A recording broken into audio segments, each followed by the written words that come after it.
Welcome to Flat Earth Debate Uncut and After Show. I'm your host Nathan Oakley, and if you are new to this channel, or you've not done so already, then be sure to subscribe. Hit the bell notification icon and join button if you'd like to become a Nathan Oakley 1980 channel member and keep up to date with the Flat Earth Debate. If you would like to support the channel, there is a super chat that runs alongside each of these shows while they premiere, and there's also a PayPal, Ko-Fi, crypto and thanks button in the info box below the video.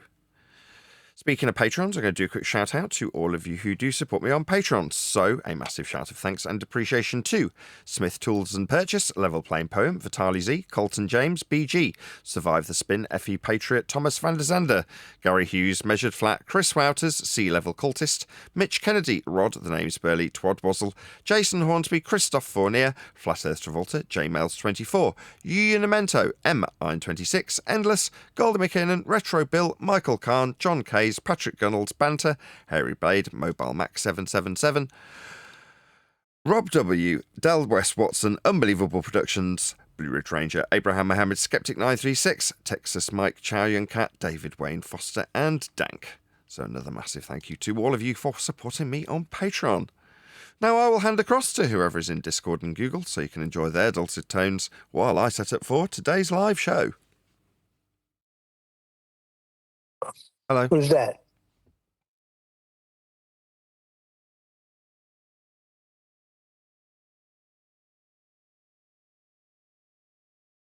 Okay then. Well, hello. Hey, Nathan, I just wanted to ask you a question about yesterday's show. I think we had some real good points that we don't usually touch on, but we had some real good points. I think you and was it Brian or Adam? I don't know. I get these two people mixed up. But That's racist. I think what was that?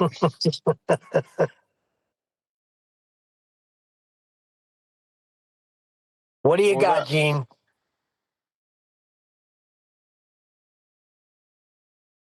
Can you guys hear me? What do you got, Gene? Come with it. Oh yeah, I was saying about yesterday's shows where the guy that took on 10 flat earthers or something like that, he kept saying, "Why should I care?" Or, I'm a practical guy. And he goes, "But why? Why should I care?" And I think Nathan nailed it. Neil, you had a longer explanation, but Nathan just came in with "Yeah, I don't care." Like I don't care, and I think that was good. And then also Brian had another very good point. I was wondering if we Hold could on. read. Just stop. Whoa. When you say I said I don't care, what you're referring to me suggesting that whether or not he knows or not, and how inconsequential that is to me, therefore I don't care. Is that what you mean? Oh, I don't know. You confused me there, but I think so. Well, Neil had a big rant about it, like why should you care, something like that, and then you just popped in with "Yeah, I don't care. I don't care what what your beliefs are, if I do or if I care that you are not a flat earth or something like that." And then Brian also had a very good point as well. I was wondering if he could reiterate that, just like have that in the video, because those were very good points. And also Neil had a very good explanation, Hold on. That sounds but wrong too. I can't find it. Are you absolutely sure about that? About what? You said Brian. He said he had a good point. What about? Yeah, I do believe he had a good point, Brian.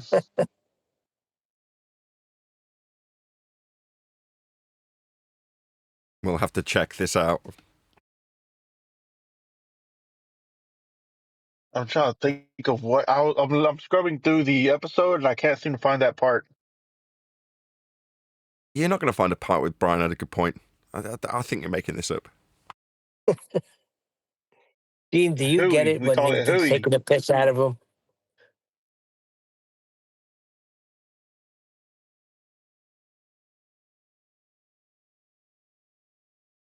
I can't remember that part. I'm looking for it. It was a good little point, but I felt that was off sleep. Yeah, it was so good. You can't remember it. But yes, that guy was pretty unbearable, saying, "Well, why should I care? Why should I care?" People were like, "Well, you're here asking questions, bro." So I don't know. Then Nathan Brian, popped in. Brian I I was, see what you're saying. Brian was saying he does care. Brian was the contrapositive of me saying, who cares? Nobody gives a crap if you know it's flat or not. Makes no difference to whether or not we're navigating it flat, we are. Building on it flat, we are. Charting it flat, we are. Measuring the stars with it, we are. Heights off the surface level. Yeah, all of that's consequential to whether or not it's flat. But if you're the one doing those things, then it's consequential, as Brian kept pointing out, because I'm like, who cares? He's like, well, it cares. Brian was saying, I care if something consequential is going on. If we're practically applying something and they don't care, the one saying who cares, then there's a problem because we're doing something practical. They better bleeding care. It's flat and they better deal with it. Such a we'll all be dead. That's the point Brian was making. And I'm like, yeah, I felt that I'd already peppered it with that. It's just he doesn't listen to my disclaimers because they come out on me so frequently. Like when I'll say charting, navigating, building on, I'm listing off all the things that would make it consequential, but Brian just doesn't hear them anymore. And that is a genuine criticism as opposed to me just laughing about Brian not having a point. Brian often has good points. Most of my good points currently have come from Brian. My demeaning of him is just me having a jab because he's a mate. I tried to make that point in a video I made earlier today while I was at my kids' gymnastics class, right? Anyway. I don't know why we have to explain when you take a piss out of somebody. It's obvious.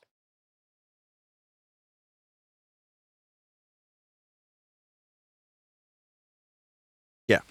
Right, you'd hope it is. Started getting in my adverts. People have started making videos about me again. And also about that thing, like that's I think that's a question we have, or we ran across it a lot of times, but now I don't know. I thought the dude was unbearable. I left a comment saying like, "Bro, why you keep saying you don't care?" And he said, "No, let's not get into the weeds." Though, like that's not how I know how carburetor's made, but we don't need to learn about that. I don't know. I just thought that was very strange and condescending. Yeah, I completely agree. It's like going into a Bigfoot discussion forum and saying, I don't care about any of this Bigfoot nonsense. It's really silly. I don't care about any of it. It's like, well, what the bloody hell are you doing here then? I want you not to care about it. Okay. What I put in the comments was share your pain, Globey, share your pain. Exactly. You're getting it. Wasn't Brian saying it absolutely does matter to him? Yeah, for practical application. And he's right.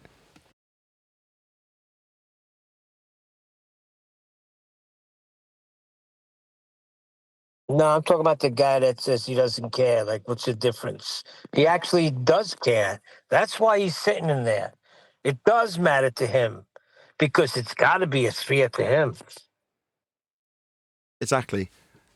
That's what we're currently talking about on an almost daily basis at the moment. That projected, call it inquisitive nature of people in general, but also the fear in that inquisitive person as it emerges leads them to project that inquisitive nature onto a third party and then make demands of them to explain things because suddenly it's their responsibility. Well, no, that person's inquiring mind has led them to ask questions about the nature of their reality. And while they're asking those questions, they should just accept that they're asking them. Be at peace with that, right? Now, unfortunately, we aren't, I say we collectively, aren't at peace with these things and therefore need scapegoats and, little straw men, metaphorically and literally, to burn. I say literally, I mean literal straw men in context, right? Not like men that are made of straw. That's not what I mean by literally.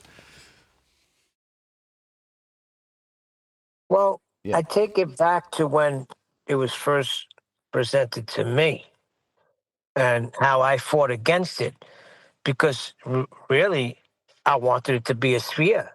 How could I be wrong about this? How could everybody be wrong about this? Because what's happening psychologically, you're flipping out. At least I was. Because everything goes through your mind. Like even when you were questioning how they say water sticks to it by spinning a bucket around when you're in school. Everything comes flooding through your brain. And the first instinct is fight against it. At least for me, it was. Mine was to burst out laughing in relief. Yeah, my reaction was more akin to that. Yeah, mine was more similar. As in, that's hilarious. And, I actually physically went and woke my wife up and told her Earth's flat.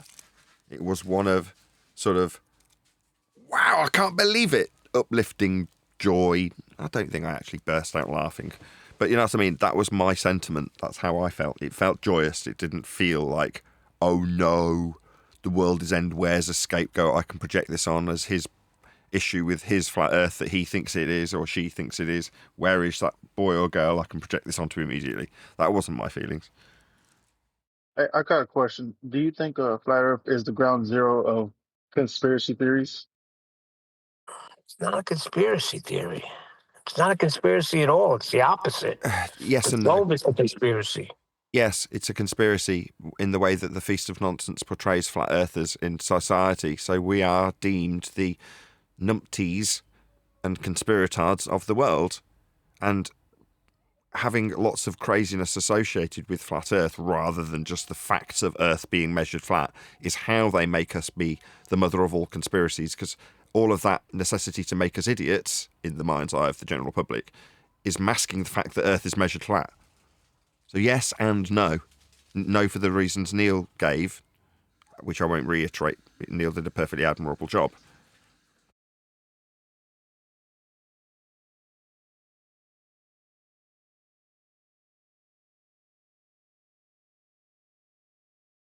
I was in politics before. There's like two people there, and he was stonewalling me. Well, it was dead silent. I don't know if anybody was there, but Crit was there. And I was calling on Crit.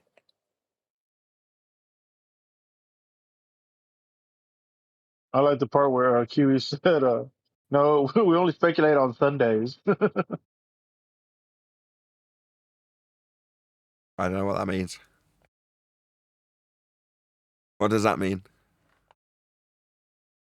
It's because the guy was saying, "Well, is there any speculation that what would the container bearing be?" I was like, "Jelly beans." I was screaming, "Jelly beans!"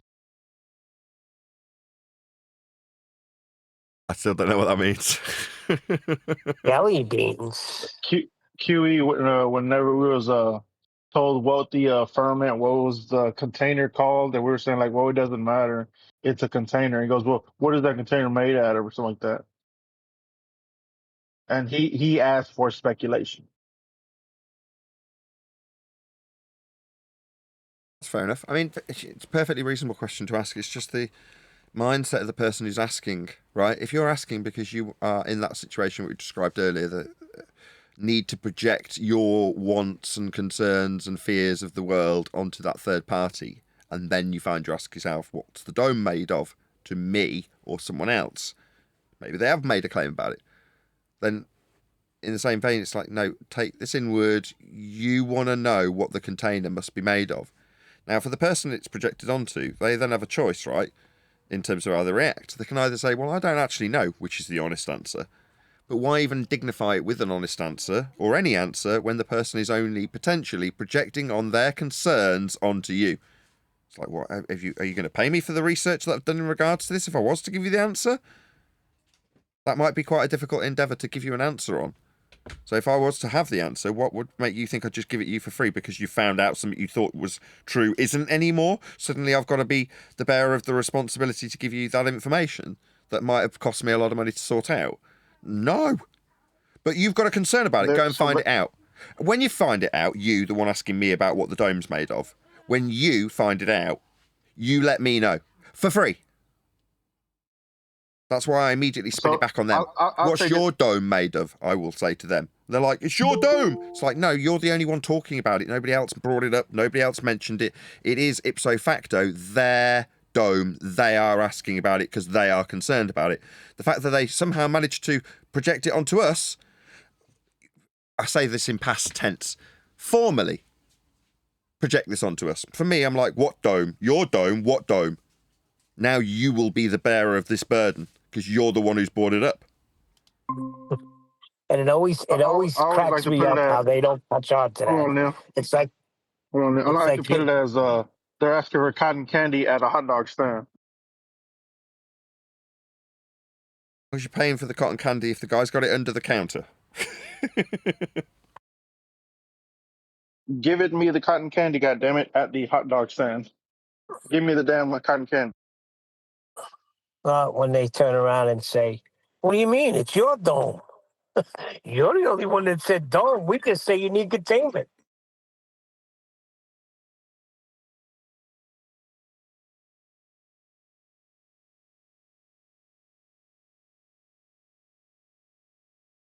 I don't even go around saying that. There's idiots that come to me that start putting, like recently, here's Katy Perry out in space. What, a sky vacuum? No, she's not. You need containment for the gas pressure we're all breathing. Oh, So, some updated news on that. Katy Perry and Bezos were filmed. I mean, they have pictures of them going into a Hollywood studio multiple times. so? Outer space is fake. There's no sky vacuum. There's an assertion that we're breathing high-pressure gas that's not dispersing into an area 10 to the minus 17 torr. The black bit they think is a vacuum that they're showing you that no one's talking about. It's whether or not they're going into a studio. What, on the ground? Or opening a door? What, on the ground? There's no sky vacuum. The sky is not a vacuum. It's not 10 to the minus 17. There's no space. Outer space is fake. That's the real magic trick going on. Who gives a shit what Kate Perry and Bezos do? I don't care. The point of the magic trick is for you to not look at the black bit and go, I wonder if that's real, as they're looking down on high-pressure gas that's alleged to be not dispersing into the area above them, 10 to the minus 17 torr. A bleeding vacuum, you say? Au contraire, no. Now, whether or not they went up and came down again, I couldn't give a toss. Inconsequential. Whether or not that black area is an area called outer space is the real argument here. It isn't. Gas fills space. What's that? I've got to tell you what the containment is. I don't give a crap what you charge me with proving. We're breathing high-pressure gas. So there's definitely not a sky vacuum. This is not my burden. I know we're breathing high-pressure gas. I'm breathing it. What's that? You say there's a sky vacuum that Katy Perry went into space? No, there is not. I have no further burden other than to debunk what they say they went into.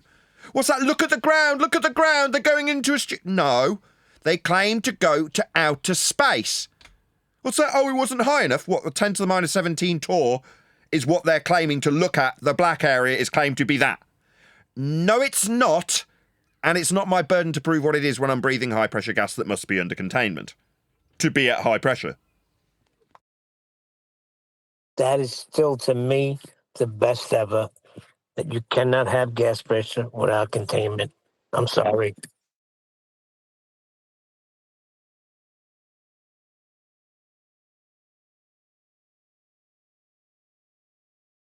It's the eye opener of all eye openers. I still think that's why that's the best. To get somebody introduced.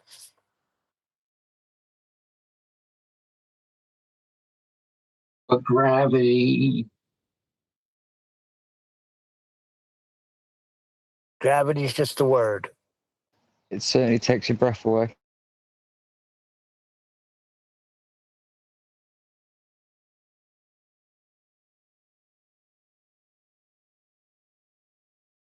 It takes your breath away. The containment must be physical. Gravity cannot be a container, and gravity is just a nothing.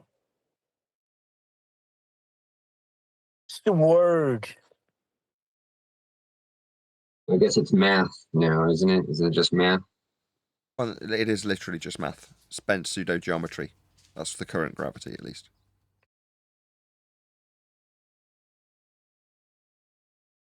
I do an equation really hard. I can contain the gas if I write a really good long equation. Well, no, you won't contain gas with the current rhetoric of gravity either. It's a bent pseudo-geometry. You can bend and warp the fabric of a fourth dimension known as space-time in that mathematics. That's not going to give rise to any force, because it isn't one. It certainly isn't a container either. It's a bent pseudo-geometry. You know, it's non-physical. Now, that bent pseudo-geometry is replacing something that had an ascribable physicality to it that is still ascribed to physical reality right up to high school level, and that's Newtonian mass attracting mass. That definitely has some physicality here, other than the fact that gas with mass doesn't attract other gases with mass. It's debunked. The behaviour of gas debunks Newtonian physicality in gravity. But the current rhetoric isn't a physical force or containment, it's a bent pseudo-geometry.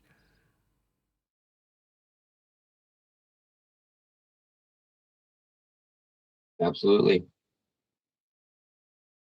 How are you? Very well. Hello, Hello. everyone. Hello. Hello, good to be here, good to have you all. Let's do some housekeeping. Any evidence you can have gas pressure without a container? You're going to need Where'd that you container. go? You will need that No, container. you need it. No. Any evidence of Earth curve? Physical and geometric and measurable? Not observable. It's not measurable. What about axial rotation? Obviously of the Earth-based variety. We wouldn't want people showing us bicycle wheels.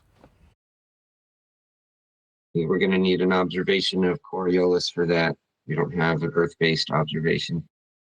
Coriolis effect, that would be the rotation of a non-inertial frame of reference beneath an inertial frame of reference with an object travelling straight but appearing to take a curved path from the rotation underneath it, where you're observing it.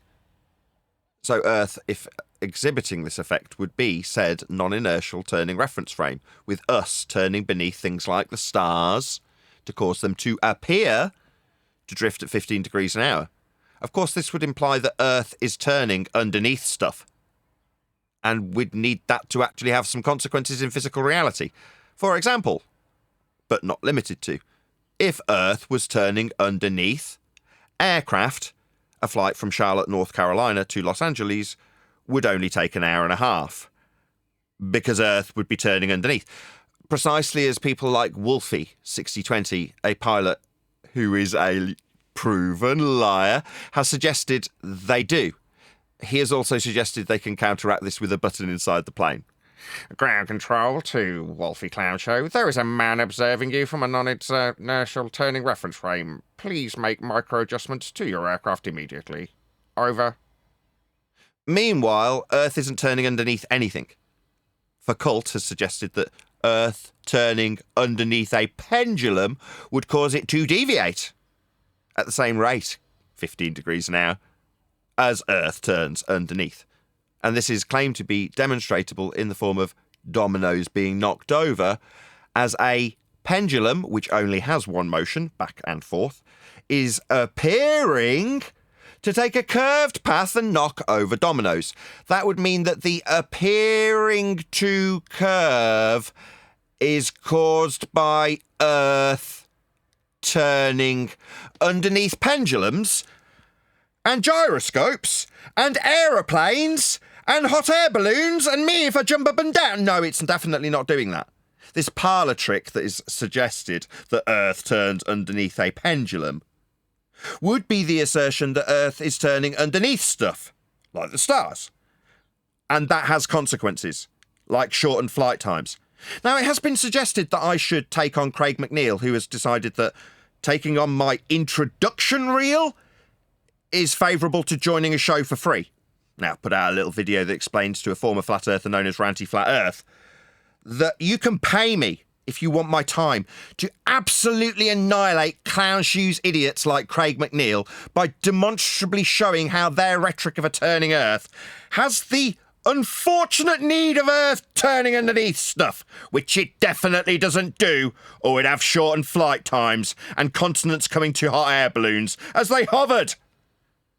Now, meanwhile, you can, and if you choose to, will, as some people do, join this show to debate me for free. Now, meanwhile, if you're of the inclination that you need to mute me on your own neutral platform, then you can do that for money. You can pay me. Now, if you're too poor to do that, that is okay. This is not an echo chamber. Anybody can join via the public gateways I offer. But if you want me to come to you, you will pay me. It is that simple. I've explained this in a shorts video which has been put out today. Should you decide, as the adverts are suggesting, you have the ability to get me on your show. You do. You just have to give me money. Yeah? Like if I employed a painter and decorator to come and paint my house, I would pay them for it. Yeah? somebody has skills in those areas, you'd pay them for them. Now, nobody's going to pay a painter and decorator for their YouTubing ability live or their debating skill. Nobody's going to pay that painter and decorator for that. But if you want to pay me to debate you about Earth turning underneath bleeding pendulums and rip you a new asshole on your own show, you can pay me to do it. Or if you want it for free, you can come and get it for free while I monetize my own time, in between selling microphones, which I'll get to in a moment, and writing a bleeding book about how Earth is measured flat. Now, as for the microphones, come to Arctic Constipation, or whatever he's decided to name himself. Sir, the Neumann spares or repair tube that you've suggested is a fake is not.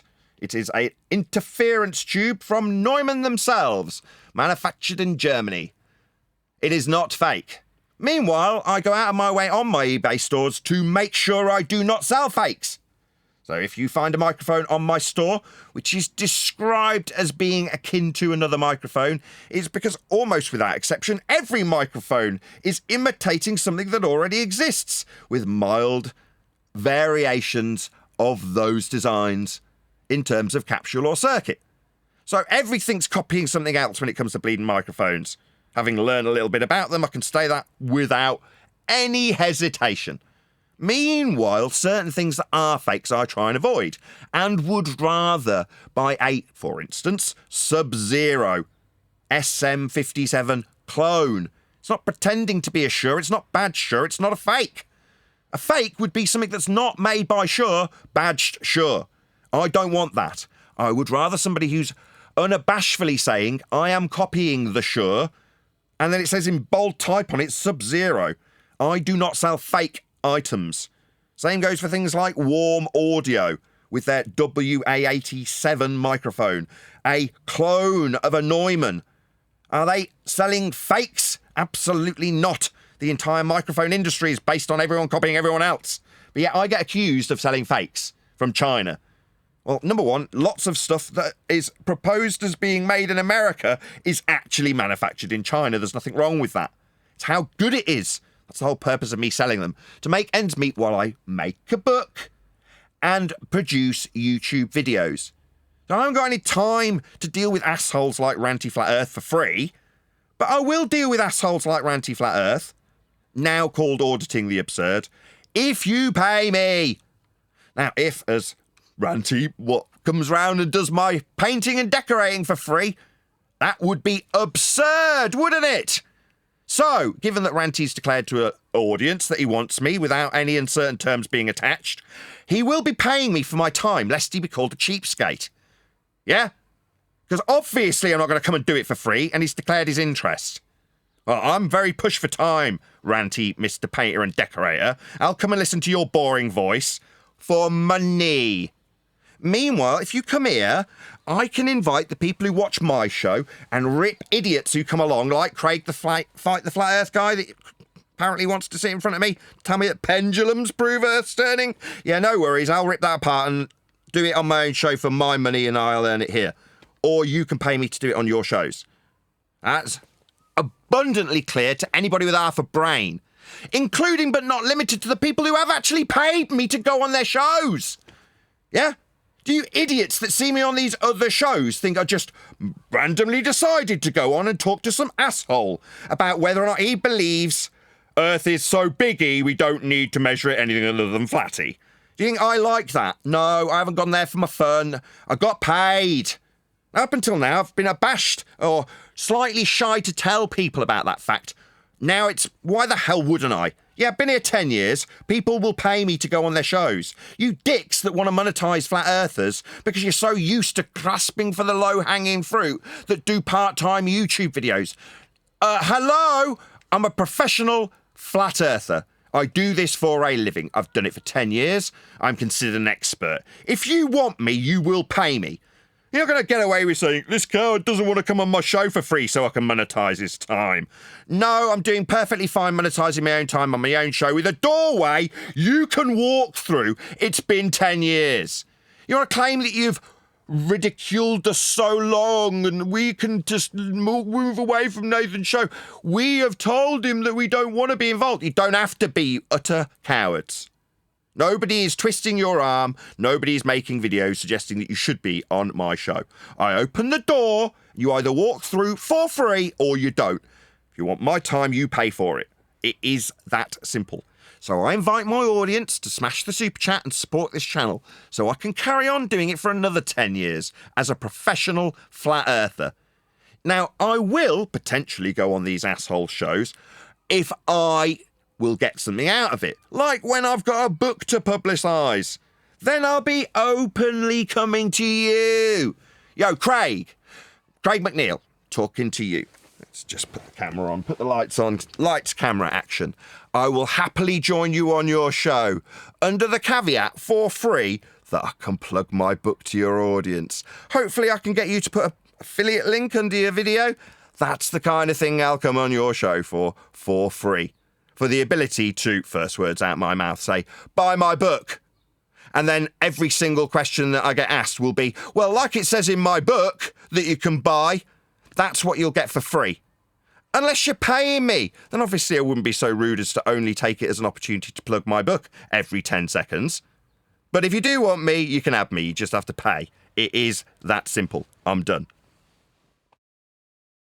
If you're good at something, never do it for free. Wait a second. Ranty challenged you? When was this?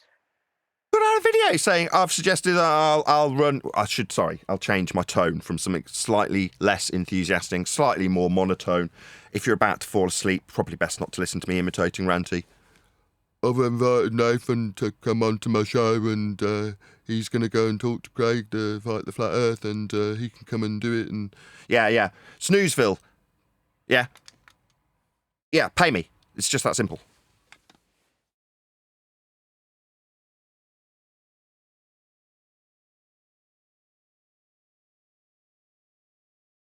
Meanwhile, what Ranty doesn't appreciate is that if he actually put the 10th of the work that I do into publicising his boring, monotone videos, he could do 10 times better than I did without using me to get some clicks and views while he suggests that he could put me in front of Craig. I can contact Craig if I need him. And I'm sure he can do the same, right? He can come on my show if he likes for free while he's running his own live show and can put me on mute in his show. You guys are pathetic, suggesting that there's a mute button concern about coming on here for free. Like, was there any concern when I've gone on the other shows and they muted me? No, I recorded it and showed my audience after the fact, but I got paid to be there. Yeah? I'm not going to sit and tolerate you tossers muting me for free. Are you guys idiots? Clearly, you have got no brain. If Craig McNeil is that stupid, or Ranty Flat Earth more likely, I won't tar Craig with this brush of stupidity. I know Ranty's that dumb.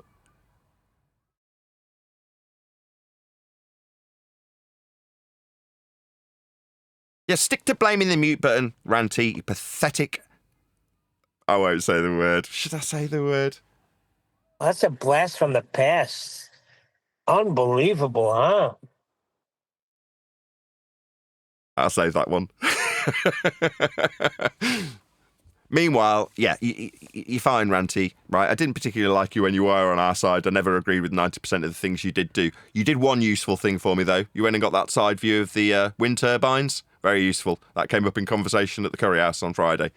Very handy it is, too, to describe how, no, boats going over the horizon is akin to these wind turbines that are in fixed locations at fixed distances, going over the same exact Earth curve, hashtag shit shrinks, and then showing them side on, a la Ranty. So if you go back to any of the videos in the hundreds up to number 1000, the reel that runs in the background, that is to say this reel, right, has got Ranty's side view, where we were arguing with the Earth curve calculator, begging the question, losing before we've even actually ended the discussion. But nevertheless, we were still arguing the toss within the calculations of Earth curve that needs a flat Earth to be measured and heights above it.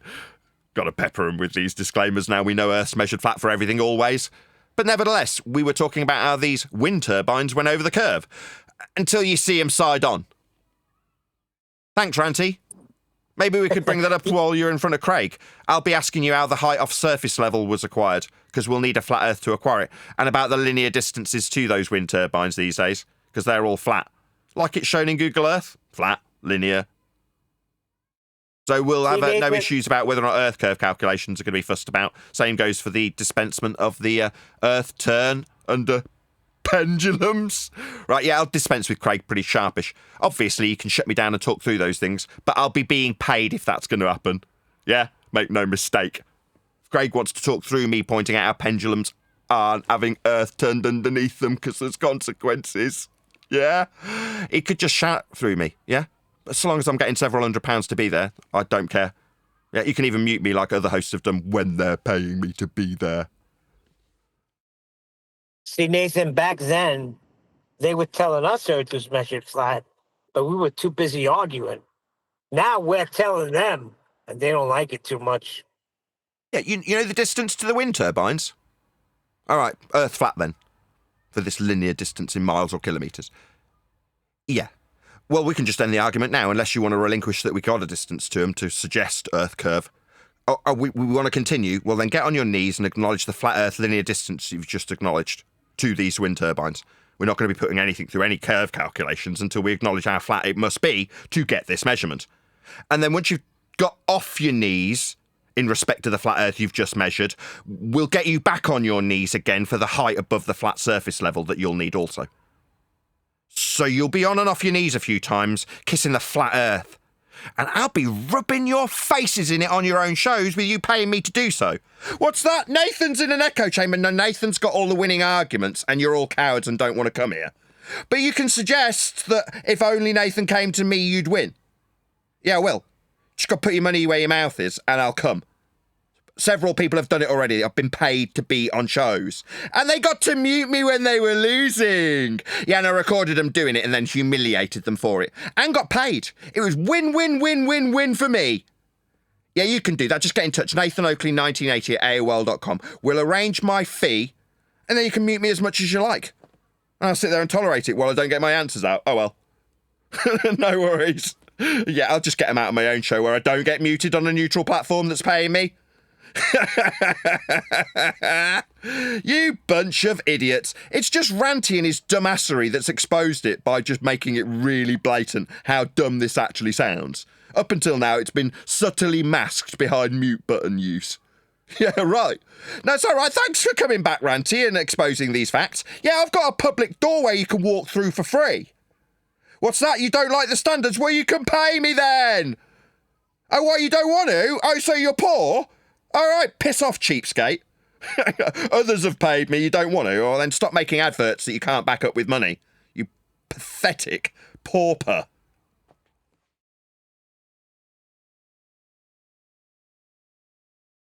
But this was I'm fun. still in shock.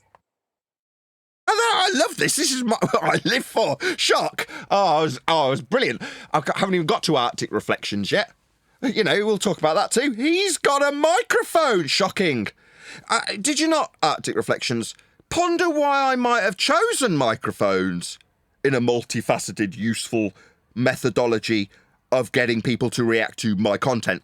Thanks for making a fairly elongated video about my eBay store and the products I've got available with the prices. How wonderful. Thank you so much for the advert, Arctic Reflections. You've got an SM57 too. How very interesting. Isn't it shocking that YouTubers who oppose me also can find something to relate to when I talk about a microphone they use? Yeah, isn't that shocking? It's almost like I've thought about this endeavour on many different levels, Arctic Reflections? Thanks again for the advert. Yeah, it's amazing how these microphones have all got stories to tell. And surprisingly, you've got one to tell about yours. How lovely. So delighted that I'm getting this new fangled publicity at an all-time low of my YouTube statistics. Now, I'm perfectly admitting that that's the case. I'll admit it when I'm doing well, when typically the trend has always been upwards. Now I'm into a slight downturn. I'm doing other things. I can't not admit to it. But meanwhile, I'm back on track. We've got Ranty and we've got Arctic Reflections. There's people making adverts about me again. I couldn't be more pleased. No, I meant I'm shocked that Ranty has piped up after so many years. Oh, boy. I think he's a bit of a sadist, swinger, something like that. But anyway, the aspect of, you know, wanting to inflict pain upon yourself. So maybe he wants to be in the, you know, embarrassing, watching another man with your lover kind of position where you're looking on as somebody shows yourself with your evidence destroy somebody else's argument before your very eyes. Like, all right, I'm going on Ranty's show. Oh, no worries. I've got the time. I haven't, that's a total lie. To round up a few ranty flat earth evidentiary standards and use those in the debate. That'll be fun. Yeah? Like I say, metaphorically like watching your man with another lover. Your lover. You know, your partner. Watching a man with that woman. Metaphorically. The last I heard of Ranty, he was making these videos when COVID was hitting. I mean, he was like out of his mind with it. Yeah, I'm sure. In any event, right, I'd obviously bring out Ranty's former self to defend certain aspects of certain arguments, for Ranty to watch on as the moderator while I use him and his evidence to standardise certain things like a flat Earth distance measurement with Google Earth reference to wind turbines, and then seen side on with the same elevation with respect to a flat surface level and distance along a flat surface level that is required to even analyse them with respect to a calculation suggested to calculate Earth curve after measuring Earth flat twice. I mean, we could talk about those things with ranty flat Earth standards of evidence. Obviously, I'd need to get paid. I wouldn't want to be in that situation where me pointing it out just gets muted and I don't get anything out of it.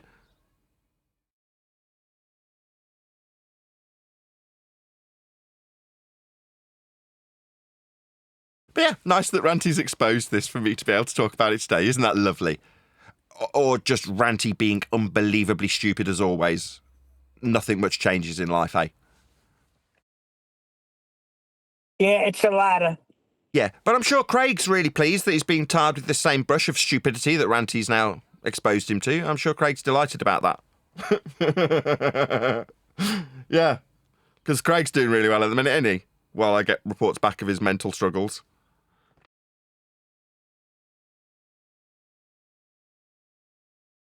Me, I'm just struggling for time, right? That's it. And why am I struggling for time? Well, because strictly speaking, I am struggling for money. Nobody's going to ever hide that fact. And you could easily poke fun at me for it if you choose to. But being cash rich, time doesn't really come any more fruitfully to me at the moment. I was about to say, at least I'm time rich. No, I'm not. I'm poor in every regard. But maybe that'll change when the book comes out and I don't have to do eBay anymore and I can get back to just doing YouTube and promoting my book. Like I said earlier, I don't mind going on your shows for free if that's my purpose, like promoting my book. That's a totally different story, right?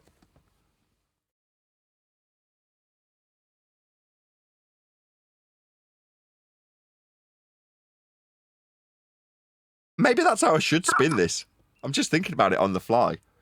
Maybe that is the spin. Rather than saying you pay me, right? Which is the same rhetoric it's always been for the last 6 years. Since I've tentatively said, well, I'm a fairly well-heeled expert in this subject now. After 2 or 3 years, I would have said that was the case. 4 years, you definitely know it's the case. 5 years, you're respected by the people around you as being at least long in the tooth, relatively speaking. 5 years in flat Earth terms is an eternity. Most people get tired of it and turn their backs on it pretty quickly. Unless they're sleepers, shills that are here ready to turn around at a very strategically timed moment. Like in the flat Earth exodus. I use that term in sarcasm, but I noticed Will Duffy's also used the same term, but not with the hint of irony, in sincerity. Like there's been an exodus. Yeah, he missed the part. He missed the part what exodus means. They all left. Yeah, he doesn't seem to get it, does he? Yeah, look up exodus, dumbass. Oh dear, funny stuff. Funny. Are you a travelling man, Neil? We're traveling now. So, like, not just Nick. Now, exodus means all. Very good. So yeah, shout out to, just to round out this little section that we've been yimmy-yammering about for a while now, shout out to Arctic Reflections. Really appreciate the microphone advert, and indeed Ranty Flat Earth. Thank you, both of you. It's nice to see some adverts coming out again. If you want to make an advert about Nathan Oakley 1980 and his respective channels and endeavours, you feel free to do so. It's nice to see him starting to come out again. It's been a while. I think you're onto something there. Yeah. Come on and let them promote your book. Yeah, exactly. Like, you want me on? Okay, well, I've got books to promote, so I don't have to sit here and try and explain to your audience, because, again, like the people around me, right, that works on this idea that I give a toss whether or not they believe Earth's flat or not. Like, no, I never did. Right? Now I've realised that that statement is never more true than ever. I care not about your belief in flat Earth. I just know it's flat, and the people around me who listen to what I talk about know it's flat also. Now, Brian knew 2 weeks before I did. I still hangs around. I think he just likes me. I don't know why, I'm really rude to him. But anyway, the point is, the people around me just know it's flat. And can, some of them, get on with their day as a result. But there's others around here that are like, well, does he know? And what if he didn't know? And there's others that ask us, well, what is it? How is it consequential to me? And then they start asking about whether or not people have lied about it or not. And you're like, get lost, I don't care. Who are you again? I don't even know your name. Give me your name. Silence. So I'm expected to just have a conversation with you. You an omni what now?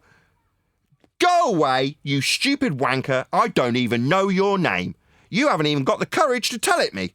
Yet you expect me to justify all of your concerns and fears about the world that you've just found out isn't where you thought it was. Get lost, you bunch of dickheads. What's that, you want to pay me? I quite like your show. Yeah, I like your show. I've always been a follower of Fight the Flat Earth show. Very fantastic, yes. Yeah, my fee is £300, yeah. 90 minutes, yeah. I love it, love the show, big fan. Obviously, my tone would change entirely if I was offered money. Total whore. No, see, Omnivore, he wants you in secret, Nathan, and he wants to lay down everything, just you and him, one-on-one, and he'll go through it with you. Right, if I'm going to sit and have pillow talk with someone, I'm going to need to know their name.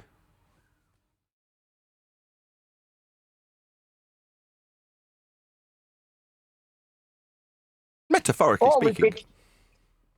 Well, what I was saying, we could just keep it out of, your little dirty little secret. We know Earth is flat, and we could just laugh at everybody around us. Who was that guy that suggested that?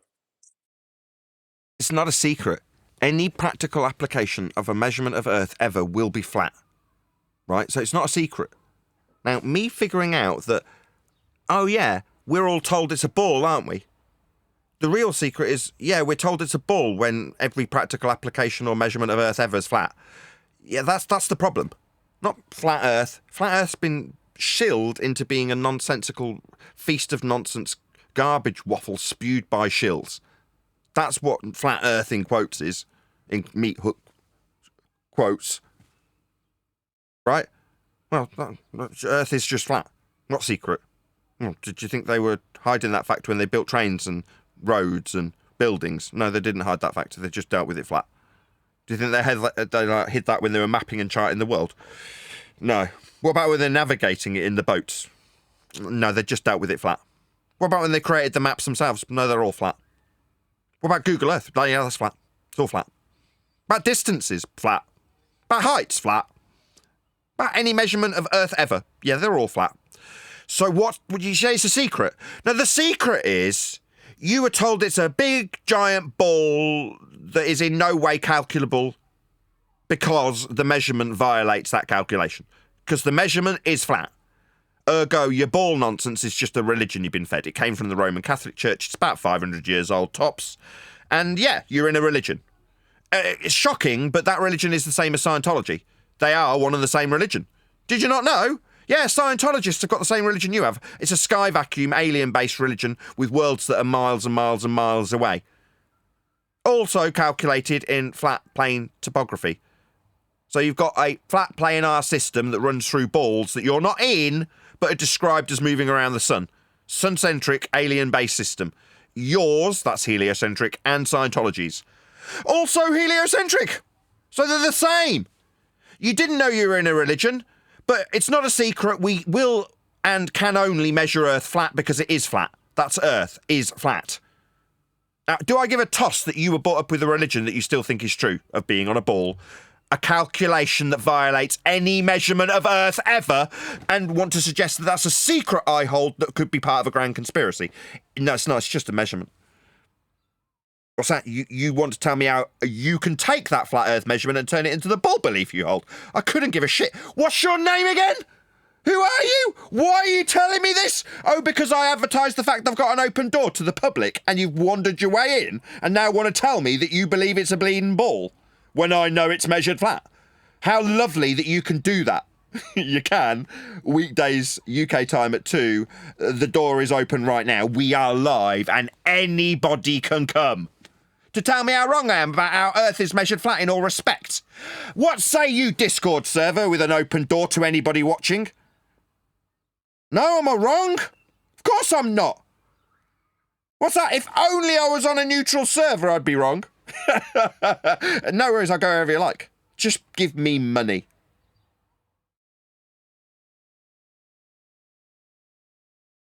Alternatively, smash the super chat. I'd much rather be here where I can sit back in my chair and I haven't got to give much thought to what I'm really doing. This is absolutely the best of the 3 jobs. This bit right now, this is what life is all about. I could not be more comfortable. I hate doing this. I'm going to do it though. I am so laid back. This is how I run the show.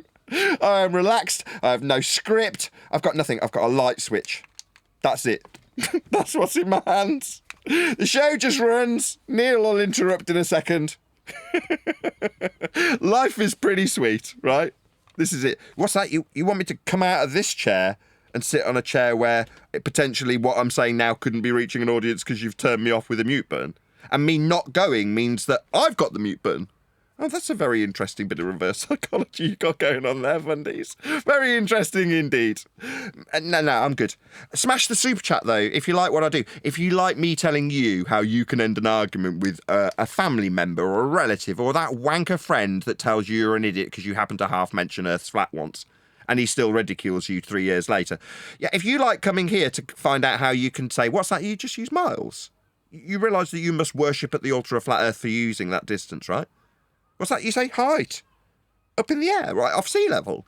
Oh, you realise you will be worshipping at the altar of a flat Earth before you take those flat Earth measurements and fudge them into the sphere belief that you hold. Right? You realise that. If you like that, smash the super chat here.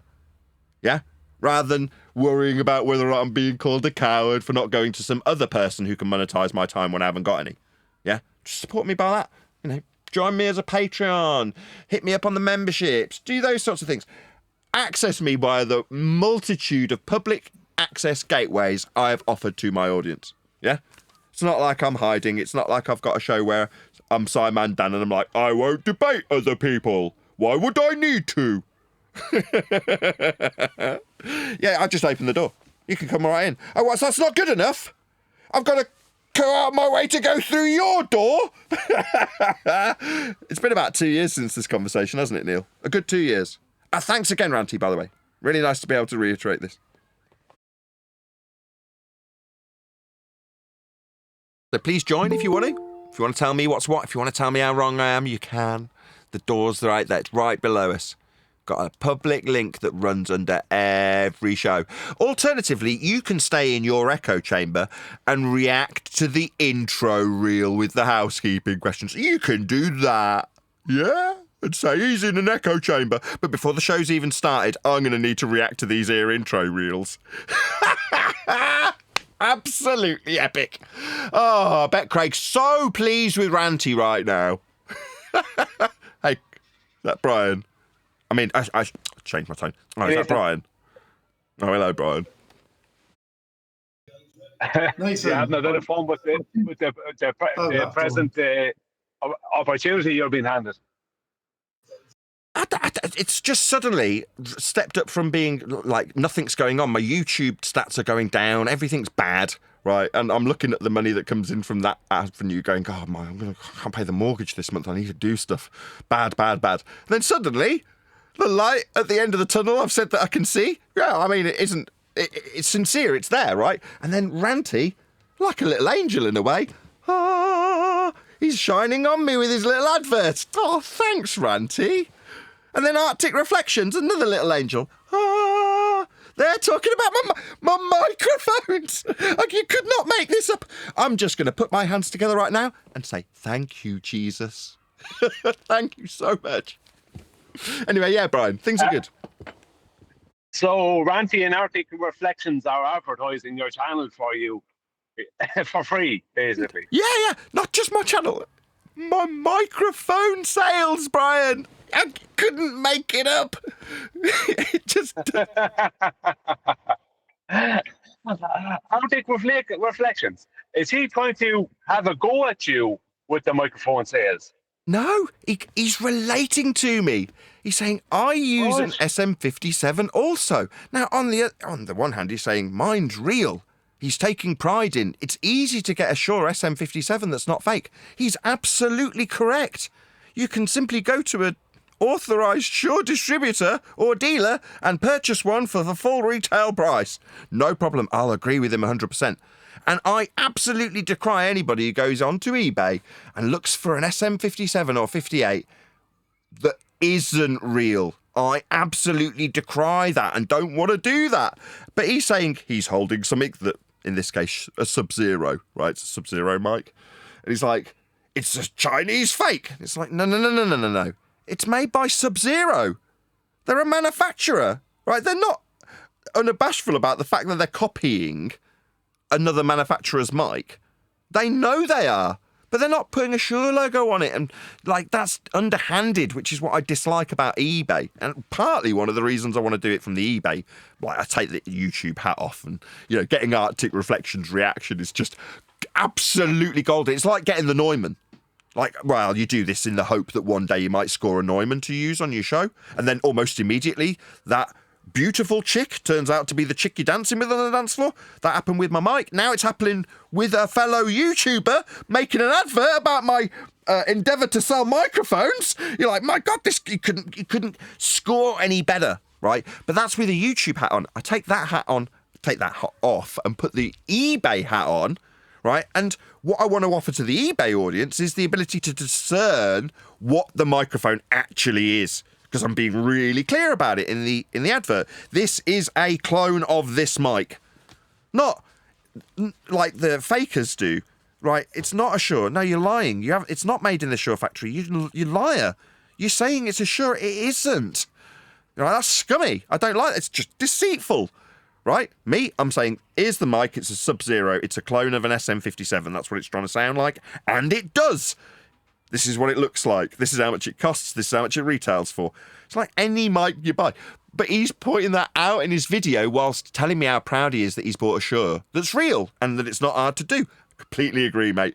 My point being, he doesn't know how to approach this because it's something near and dear to him. He likes his Shure mic. Of course, they're great. I love Shure mics, and so does he, and he's relating with me on that level, and I couldn't be more pleased about it, Brian. It's so beautiful. Is that the one where you sent Adam to the Neil, dangerous part of town to pick it up? I'll come to that in a minute, Neil. Thank you for bringing us on to that. We'll get to that heartwarming story too, but go ahead, Brian, as it was you that was asking. Yeah. I was going to say, if the ballers were smarter, they'd all be advertising your microphones. So it would become a business that would take up your time, then you wouldn't be online doing flat earth stuff. Oh, I see. I thought you were just being sarcastic with reverse psychology, poor reverse psychology, until you said, because that's absolutely true, right? I did think about that. I thought that is something that potentially the ballers would get behind. They'd be like, hang on a second. He's talking about his 3 jobs, writing a book, being a YouTuber, and selling microphones. Why not encourage him to sell microphones? If suddenly he's constantly dealing with microphone sales and the odd return and all the customer service and marketing that goes along with that, he'll have less and less time to do YouTube videos. Yes, that's true.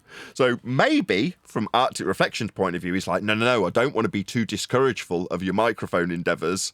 Although he's suggesting my Neumann's a fake, which it absolutely is not.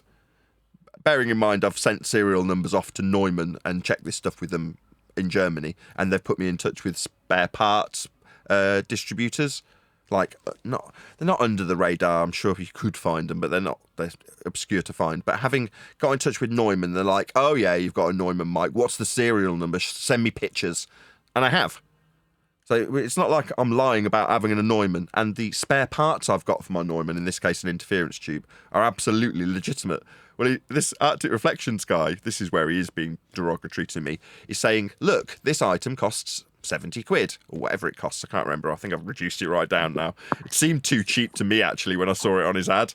I'm like, maybe I should put the price up on that. Anyway, it's something like 60 or 70 quid, but it's just a spare part. It's not the mic. It's just the metal tube that goes around it, if you know what I mean. It's called an interference tube. It's just a slotted metal tube.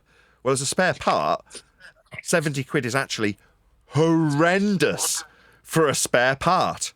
Right? It's not the mic. Yeah, it's got no guts at all.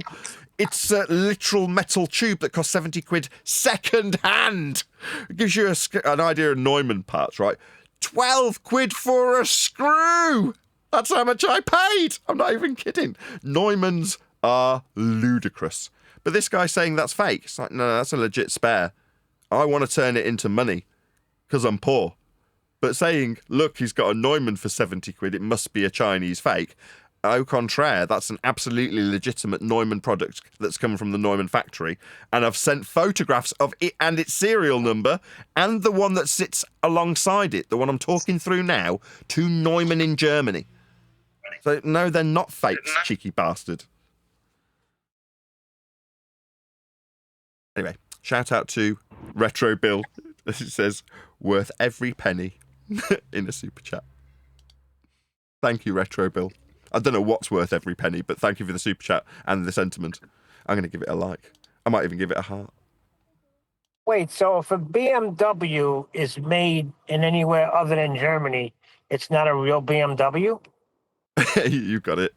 The place of manufacture is kind of inconsequential these days because most stuff is going to be built to a price, and if you can get a decent enough manufacturing plant in China to make it, that's where it will be made. Now, there's a assembled in, I don't know, this is 2020 bullshit, marketing bullshit. If you ever see something on the side of a box that says the word assembled in, right, what does that mean? Well, it means that they can send stuff flat from China to America, for instance, and then the last little stages of Q&A, quality assurance, and manufacturing, no, final assembly is done in the USA. And then they can make it seem like your Chinese-made whatever is made in the USA. It's not. The final assembly and quality checking might be done in the USA with all the parts that came from China that were made in China. But people want to believe in the nostalgia of their own country making stuff. It's like, who cares where it's made? What is it? Is it good? Is it well made? That's all that matters. So, I don't know if some people care if it's made in China. I don't, personally. If it's good. If it's made in China and crap, then I care, because it's crap. Yeah, there was a big thing with Harley Davidson. Everybody was making a fuss because the parts came from Japan, and it's not a real Harley Davidson. Well, I'd have to agree with that because Harley Davidson is an American make, and every single part of it should be made and come from America. Why? There should be no parts made in Japan. It doesn't mean because it's not American then. Yeah, but I've no problem with it. Harley. It means it's not made in it's not American. It's not an American Harley. That's what should matter. I gave something a name. So I was watching, I still watch him actually. There's a guy who sells subwoofers. We're 3/4 of an hour into this live show. I'm going to talk about wherever I like. It's my show. Do what I like. Anyway, this guy's explaining that if you buy a subwoofer, because that's his focus, where I've focused on microphones, he's focused on subwoofers. Robot Underground is his company. And he says if you get a subwoofer that doesn't have any badging on it, you can badge it, right? You can call it whatever you like. You should make up a name. Why not? That's how people make stuff. They just make up a name for it. Now, having worked in manufacturing when I was in high-end audio equipment and selling it to dealers and sometimes end users, but studios and people like that, obviously I'd seen how a product got made from not even existing to being given a name. And sometimes you just have to give it a name. Now, I did that with one of the microphones I got. So I got it, and there was no branding on it anywhere. And it just came in a little leather box. And I'm like, okay, what can I call this microphone? Well, there was I think it's Polish, but there was a 1950s Polish distributor that used to distribute AKG.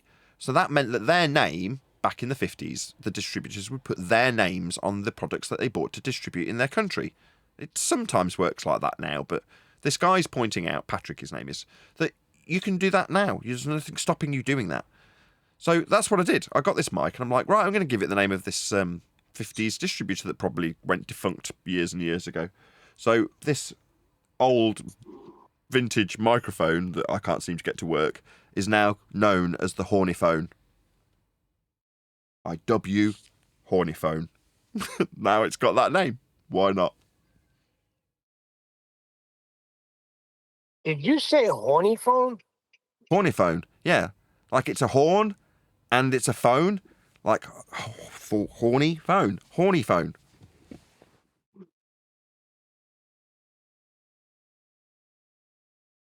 Anyway, available for sale on eBay. I can't wait to get rid of all the microphones so I don't have any left. I want them all to sell. Nobody is taking me up on the challenge yet. Of course not. Nathan. What are they going to do? Crash into the ground where they thought a void would be opening up ahead of them, Brian? Well, if the Earth's a globe, then the second lot of geometry I show and all the calculations, it has to work. You know, it will definitely work if the Earth's a globe, but if it's not, you can forget about it. Nobody is taking me up on it.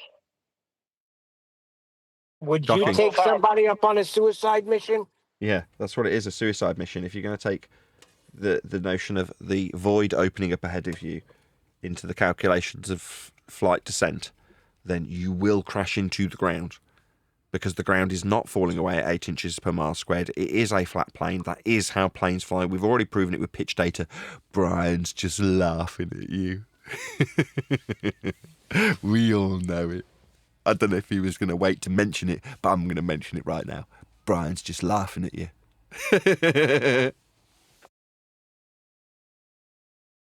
Well, the first geometry that I show in that challenge, that geometry, right, I would absolutely be in the cockpit with a pilot using that geometry, and I am, without a doubt, I have zero, unless something wrong with the plane or something, if everything goes according to plan, I have zero doubt that we will end up 1,000 feet above the airport using those exact calculations and that geometry.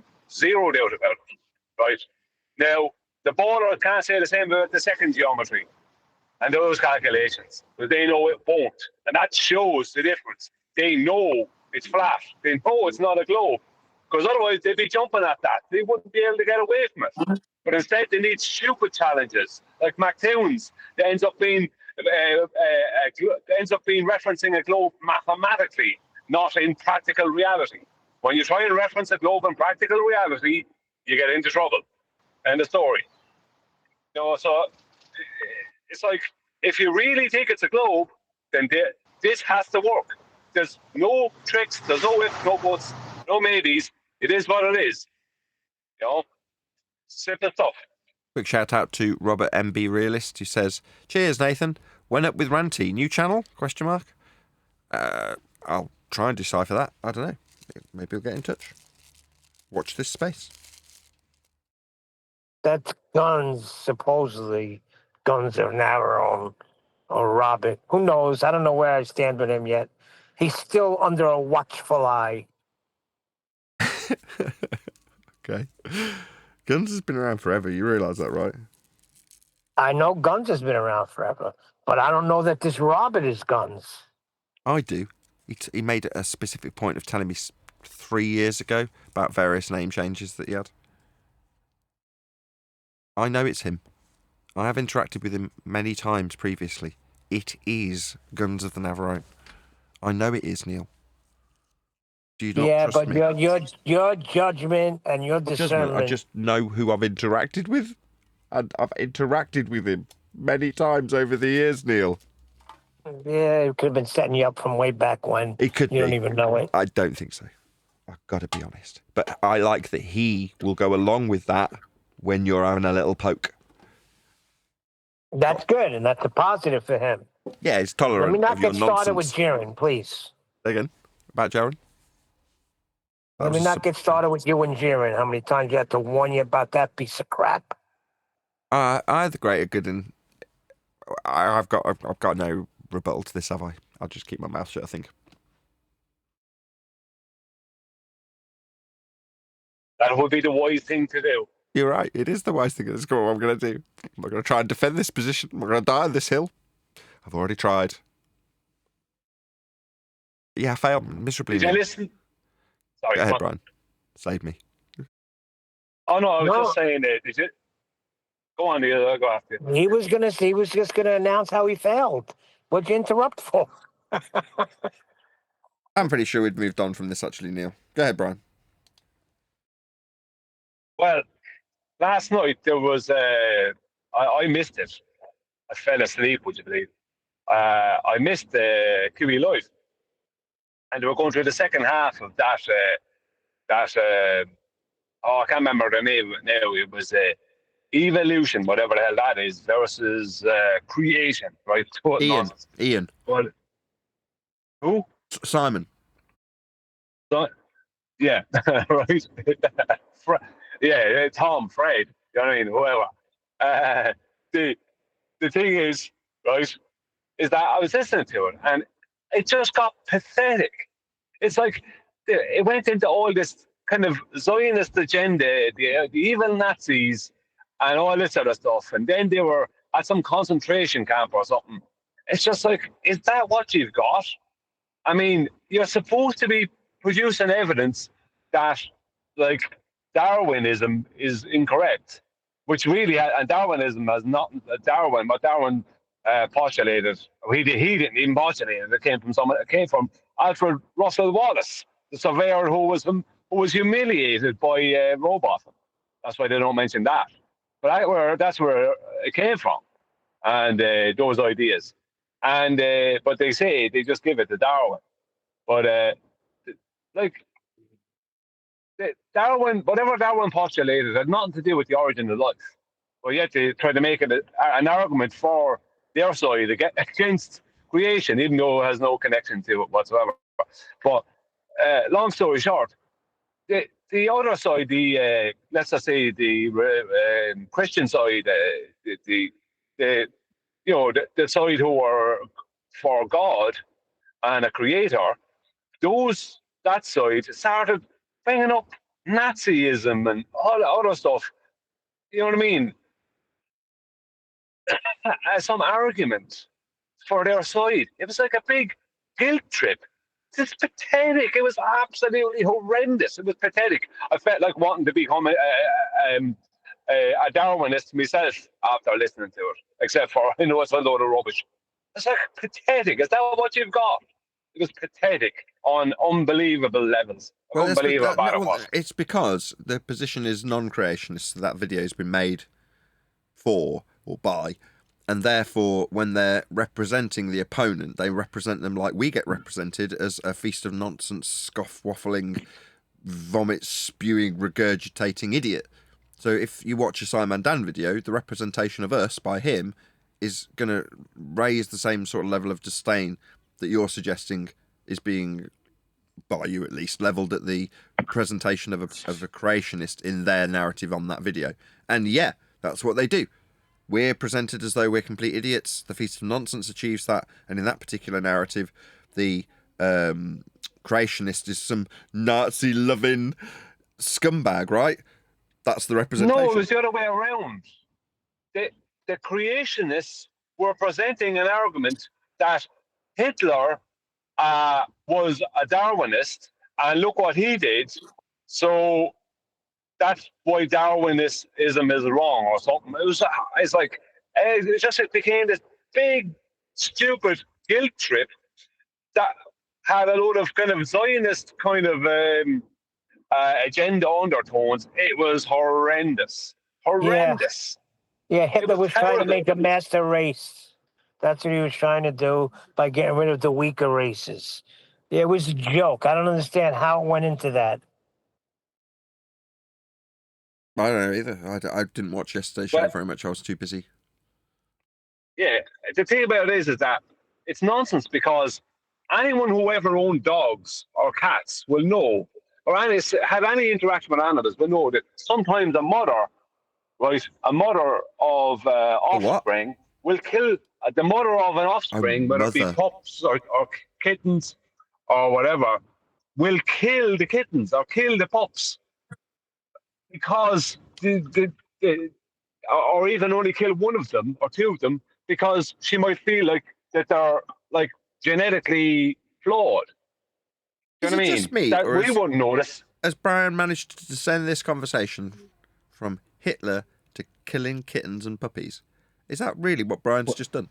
Is this I intentional? thought he was Well, talking this about a is Hitler horse for race. hours. I'm with a trying to mother. get the heard point him across. I'm trying to get a point across before you try and character assassinate me. A character The point I'm assassinate? making You're talking is- about killing kittens and Hitler?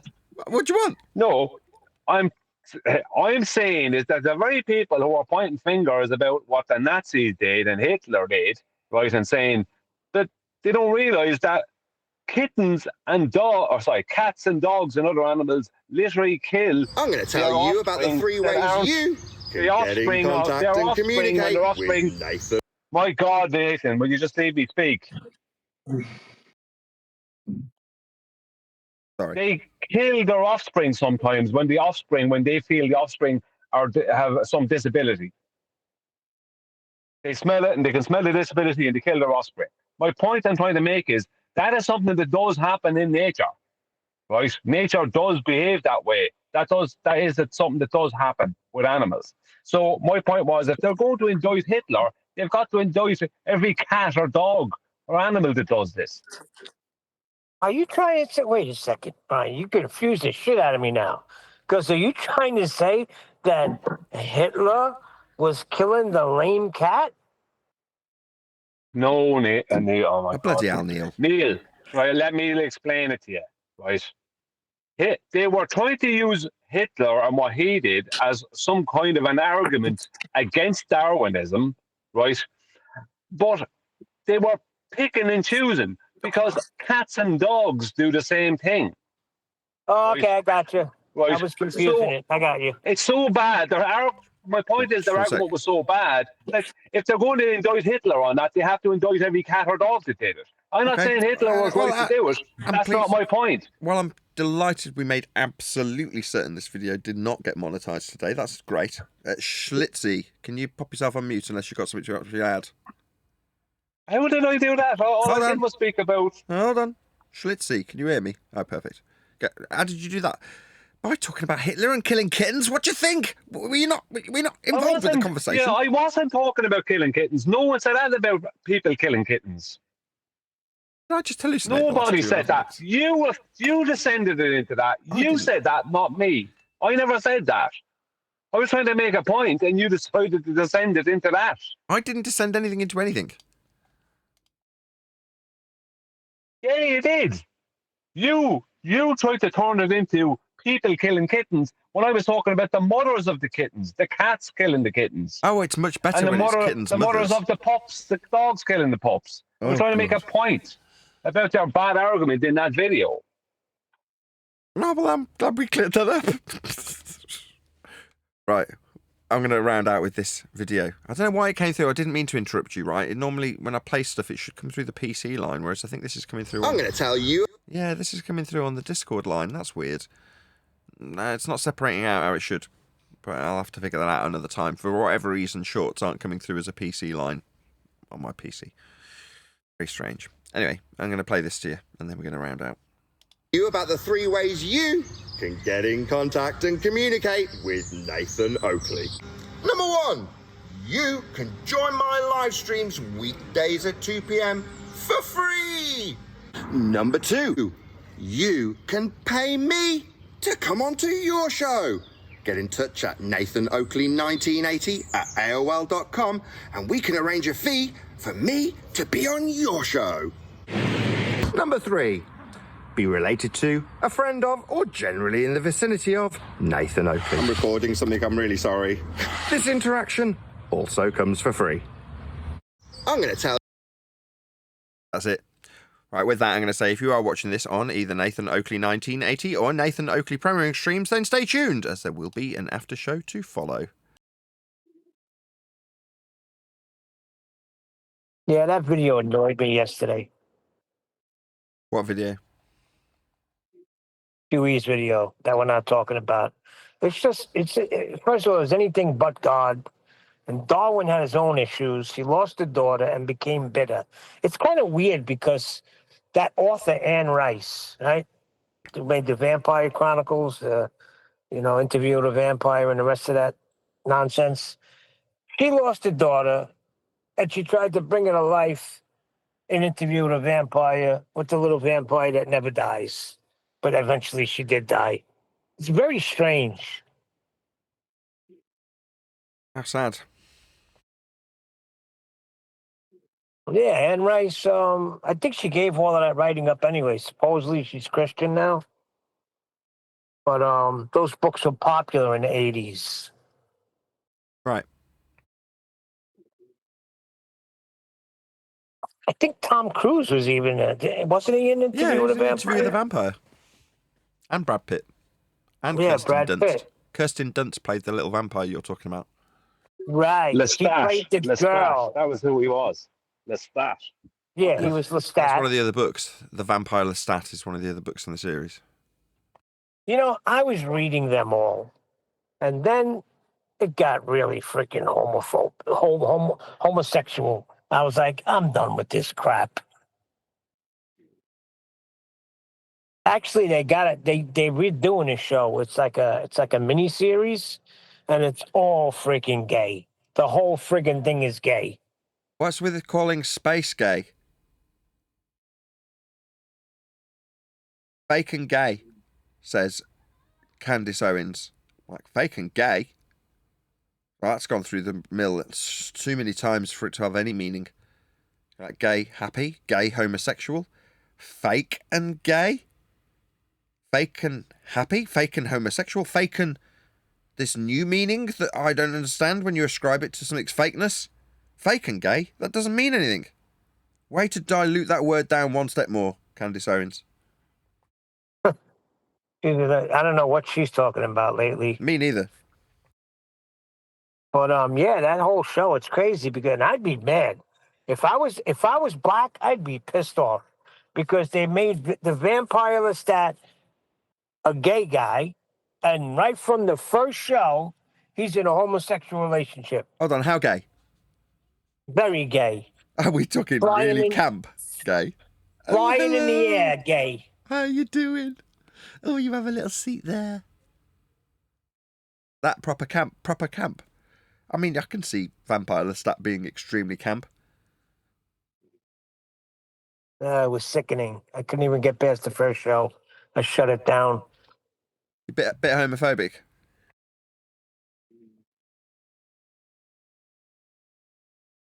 No answer. I didn't hear what you said. What'd you say? A little bit homophobic. No, it's not that. I just don't want to see that. What I want to say, I know what the original book was. Now I got to watch this, and I got to see when he made Lewis a vampire that they actually had sex in the air while two beautiful women lay on the couch asleep. It's ridiculous. Right, okay, fair enough. That's the agenda. I'm watching this Andor. That's the precursor to what do you call that one? When they got the plans for the Death Star in Star Wars, right? What? So they're showing you how they did all of that. And You mean Star Wars Behind the Scenes Part 5? No, it was the one they made where, what was that one they came out with? Where they were showing you how they got the plans Disney for the Dale. Death Star. Yes, Rogue One. So now this takes you back before Rogue One, how they planned all of this and how they started the rebellion. But of course, right in the middle of it, Two women making out. Like, what are you doing? Wait, which one was this? Just gonna get a pen. Andor season 2. Season many 2. minutes Got in? it. Got it. Yeah, I'll check it out, Neil. I'll check it out. It sounds disgraceful. You guys are degenerates.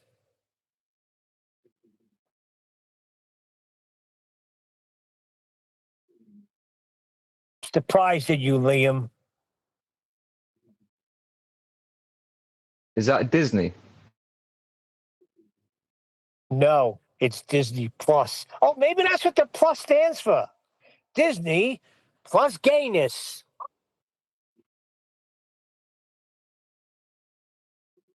Gayness like fakeness? Like space is fake and gayness? Or does gay with fake mean camp? Space is fake and camp? But I wouldn't say it was that camp, although they are wearing quite extravagant suits. Quite shiny suits. Maybe it is quite gay. You know what? That's a word I'm going to take back because that actually means happy. And you can't show me one homosexual that's happy. Hold on, are we talking homosexual male or homosexual female? Doesn't matter. It absolutely matters. I've worked in a Home Depot style store, B&Q. Does matter.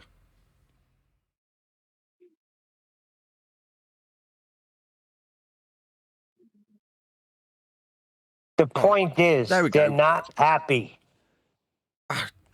You've got to lead me better. I could throw out so many stereotype fallacies here about lesbians and gays, but you're just not throwing me the right feed lines, Neil. Neil is right, though, that this ridiculous agenda, and they just never stop it. They just won't stop it. It's so boring. Every single movie, nearly every single show, has to have some element of this in it. It's boring.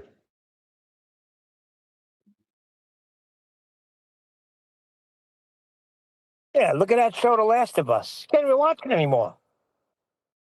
Ridiculous. That was going overboard. That was. No, you're thinking of Lost, and it was a plane crash.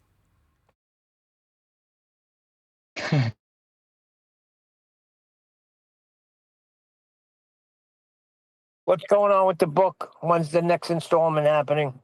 Tonight, I think. About 6:30. I'm going to do another half an hour of after show, maybe.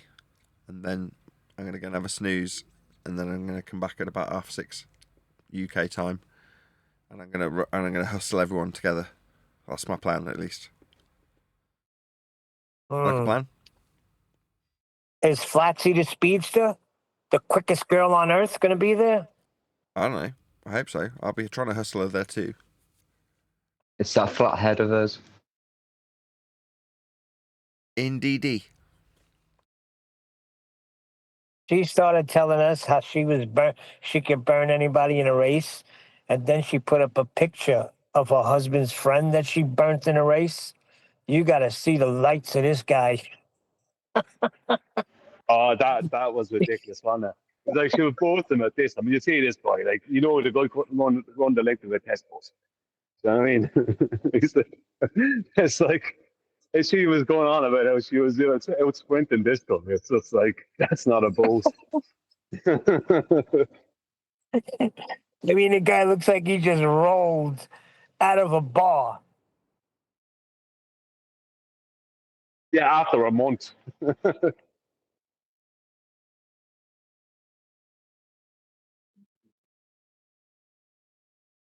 So that race with QE is not going to happen, Brian, because QE doesn't run anymore. I tried to pitch it yesterday. I know you said you missed the show, but I tried to pitch it. QE is like, negative. I do not run anymore. But if he would have ran, we could have set that race up. Sometimes you get to that age where you run to and from no one. I'm at that age. I've been at that age. Yeah, I don't even remember when the last time I ran was. it kind of felt like it a couple of days ago. We all went into the pool as a family, and it wasn't really running; it was swimming away from kids. But that was the last time I had that feeling. No, I could still swim good, but the running, man, whoo. Great movie. I'm after just been swimming there myself just a minute ago. Arnie at his best.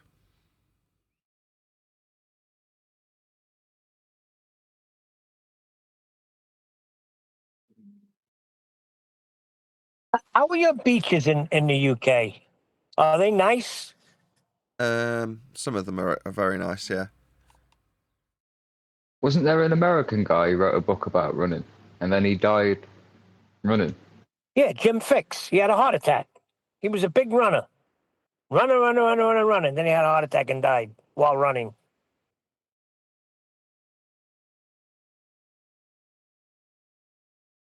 What a lovely story. His books plummeted. He gave all this advice about running and how good it is for you. Now, the heart attack probably didn't have anything to do with it, but I wouldn't take advice from that guy.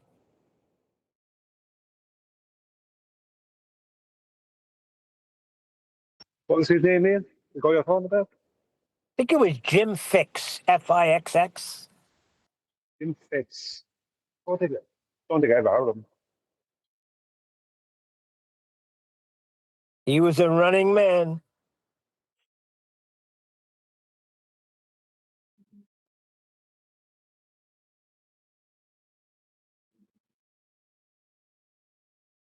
This is actually terrible what happened to me. It's Wednesday, and I've only made, I think, $70 doing DoorDash, as opposed to what I would have made doing Instacart. I got to make a move somehow. I got to do something.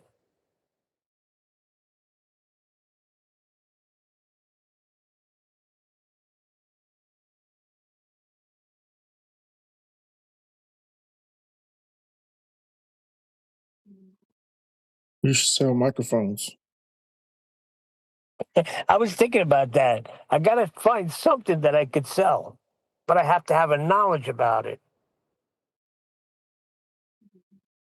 Sell bridges?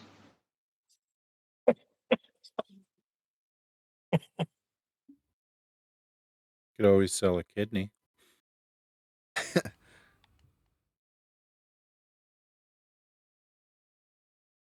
Like, look at this. How about old I rope? got no problem, but look at this order that just comes in. I'm not leaving my house for $3. $3. You want me to go pick up something at Chick-fil-A for you for $3? Kiss my ass.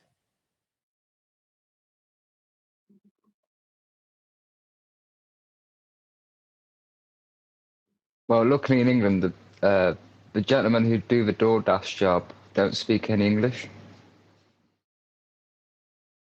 Do the natives do that job as well, where you are, Neil? No, I'll tell you what. Mostly, there's so many people. With Instacart, there was everybody doing it. As a matter of fact, there was so many freaking people doing it. You had old people, I mean old, like 80. I seen a guy doing it.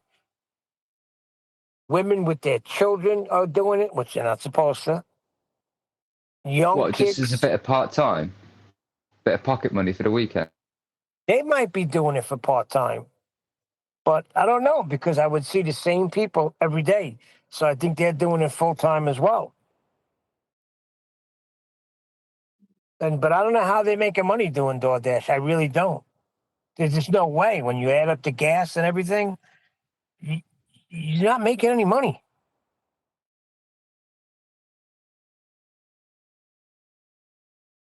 Yeah, it's a job the illegals take up here because you effectively you're self-employed. Right. Yeah, there might be some, but mostly it's I can't even say it's black or white. It's everybody's doing it. It's kind of sad. That's why it's messed up, because they didn't put no regulations on it. It's just anybody could do it, and they don't care because the more people that do it, the more money they make.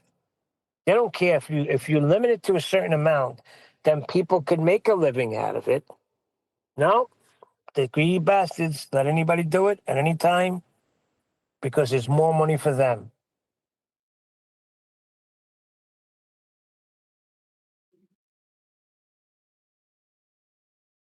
They're going to need more people, don't they, Neil? Because some people are fussy about taking all the orders. They won't take like a small order. Well, that's the whole thing. If you put a minimum amount on it, like DoorDash, put a minimum amount, $10. Your order will be $10. Will go to the driver immediately.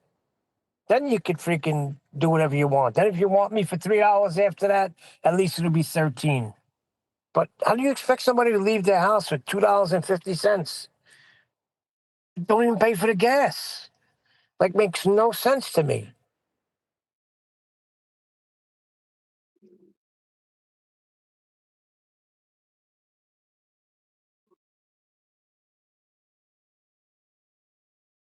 Yeah, it's not sustainable.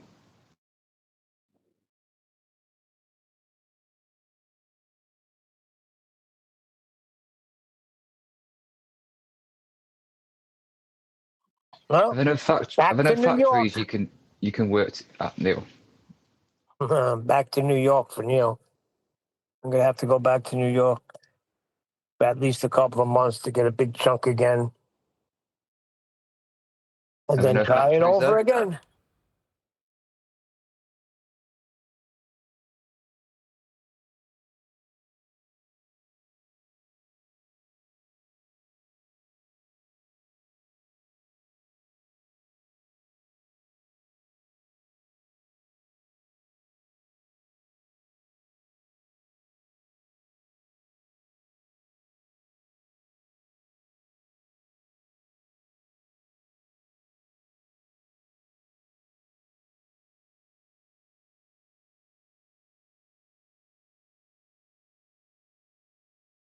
What's happening, Adam? How was the chat today? I didn't get a chance to get in there. Same old people in there.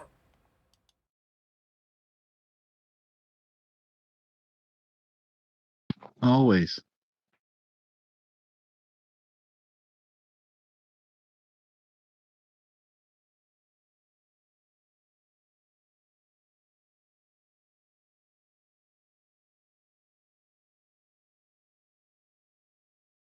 Today, I think it was a guy named Slump, and he just, I would expect we know him from way back. It's just, how they come with stock answers and stock questions, and you kind of just get to know the feeling of them. So I don't think he was genuine, but hey. Maybe stock answers questions like, "Where's your container?" Like, where's your container? Like, gravity is the container.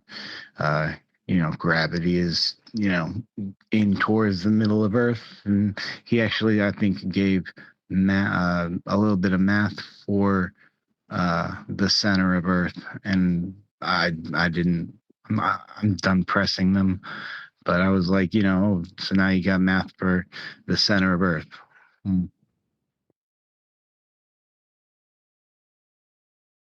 How did he come up with that?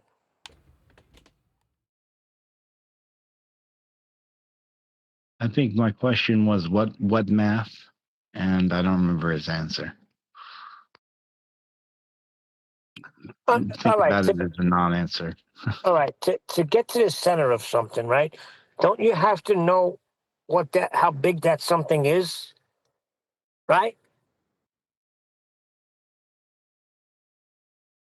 Okay.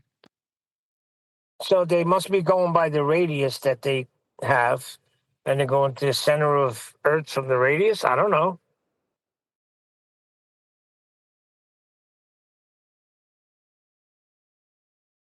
I don't know. It always bothers me, especially.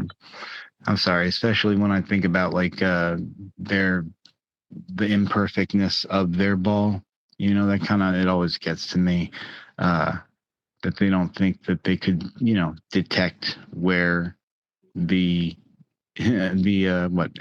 irregularities would happen.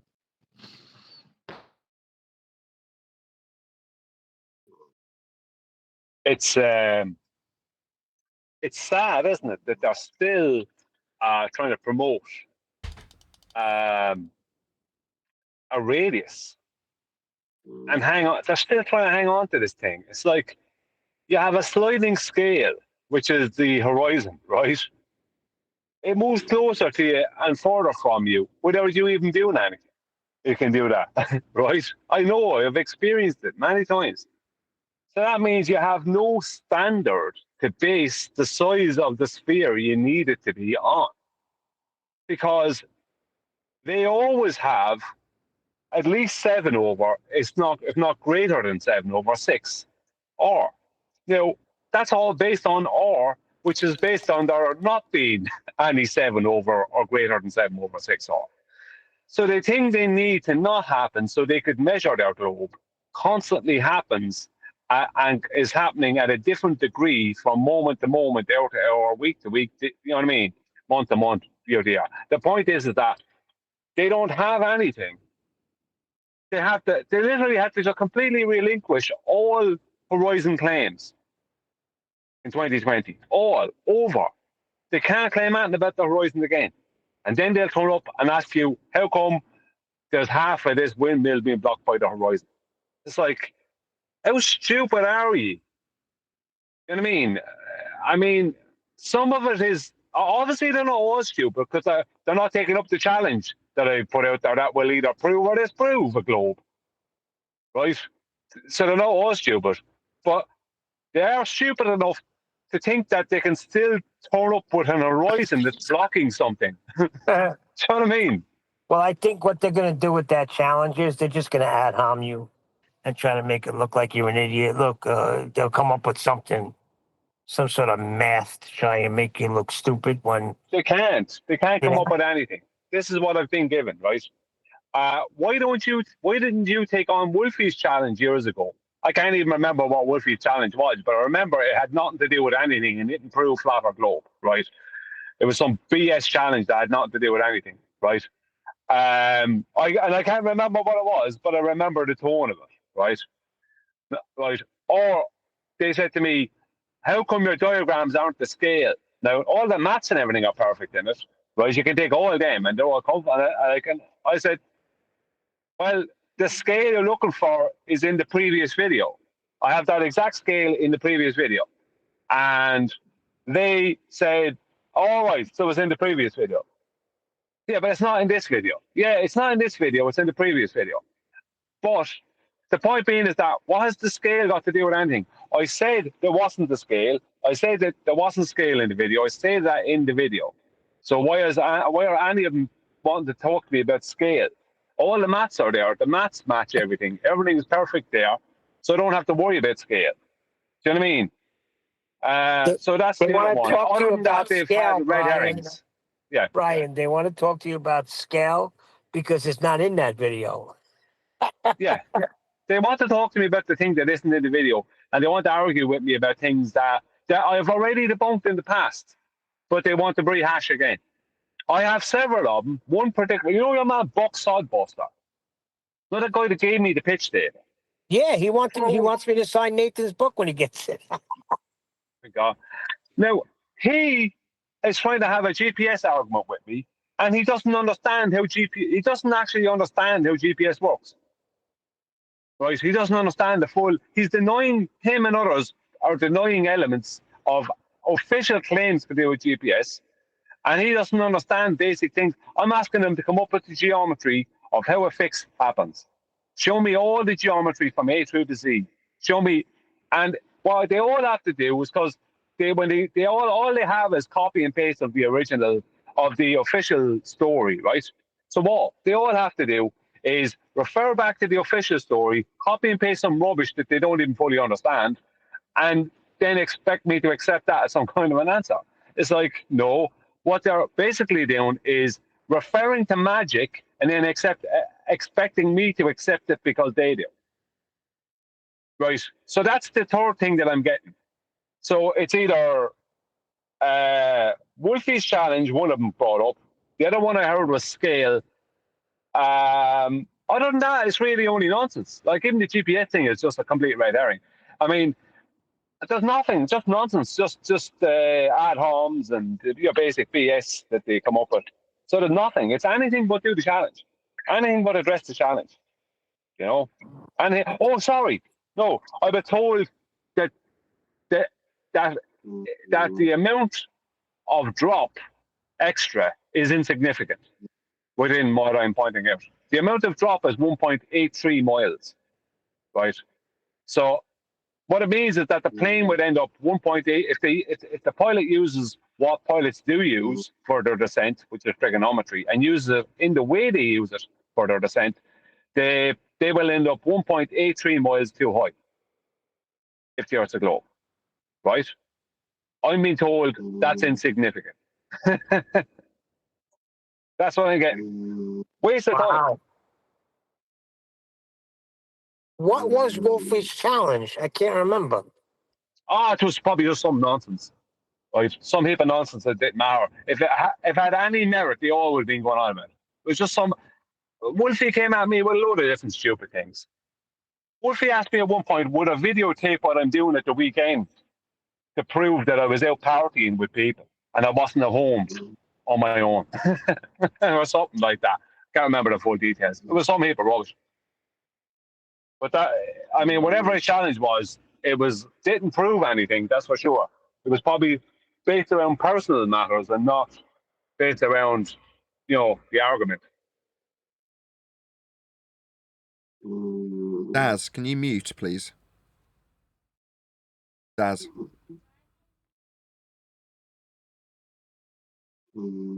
Daz.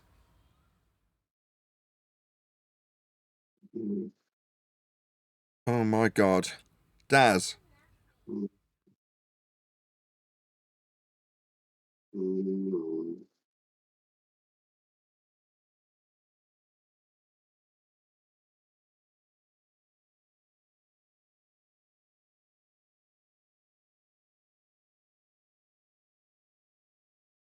Sorry about that.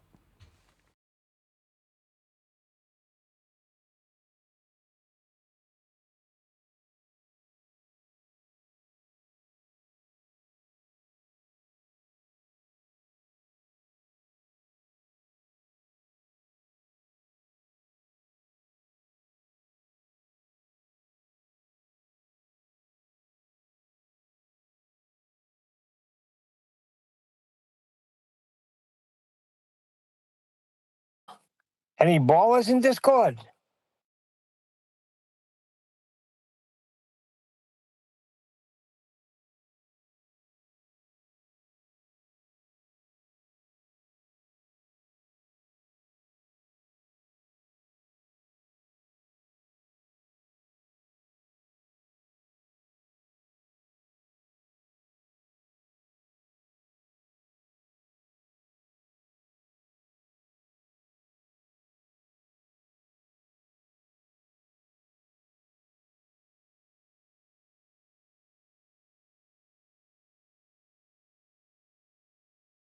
Must be a boycott on or something, Neil. I don't know. Yeah, the boycott, huh?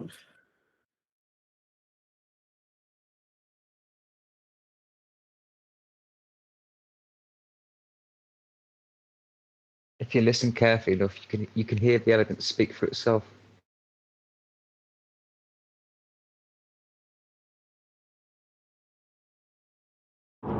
Good one, Saito.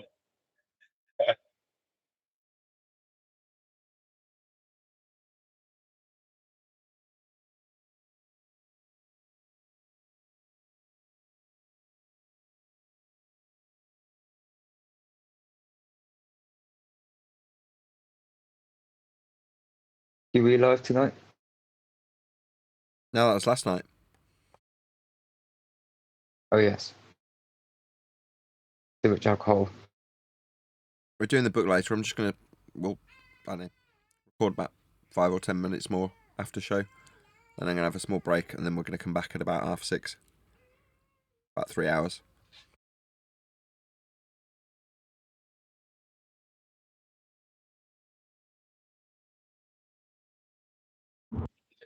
Did QE join the show here? Or Adam Meakin? Not Adam Price, but Adam Meakin.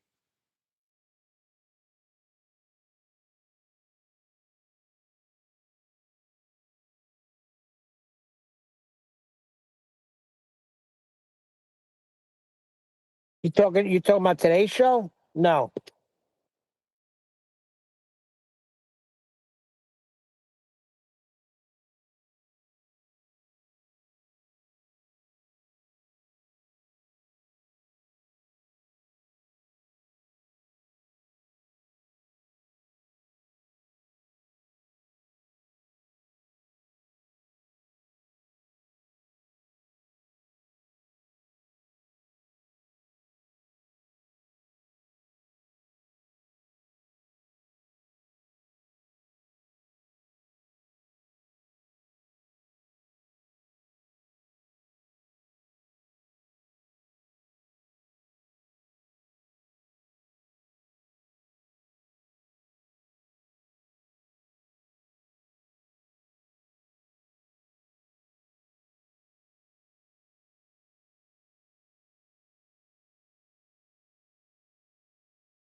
I don't really need to let him in. I'll either turn the hangout to be open or I'll start a new one at 6:30. I'll probably do the latter. You do need to leave him in, otherwise they can't get in here. They could be trying to get in and they don't even know what's going on. Yeah, that's all right. How do you leave? How do they get in if you don't leave them in? Can you switch the setting? Yeah.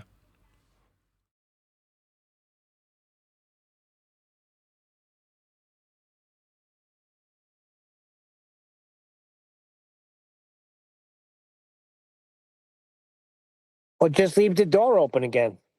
Right? But you know how to do that? But that's what he's talking about now. You can switch the setting. You know the setting he didn't switch for us many times? He can switch that now for QE and Adam. Yeah.